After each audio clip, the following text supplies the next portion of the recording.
Hi guys, gumawa ko ng pizza gamit ang sliced bread para mas madali.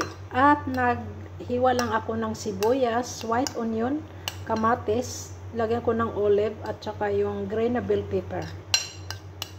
Ayan. Ito pala yung gamit ko na pizza sauce. Yung gamit ko na nilagay ko siya dito.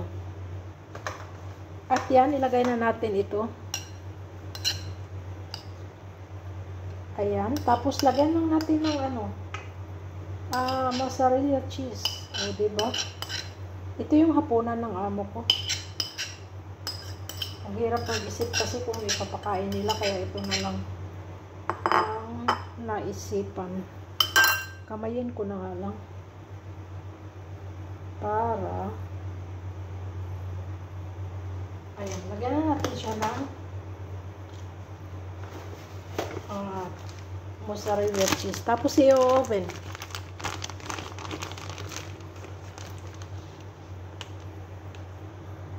At yan na, ilagay na natin sa oven.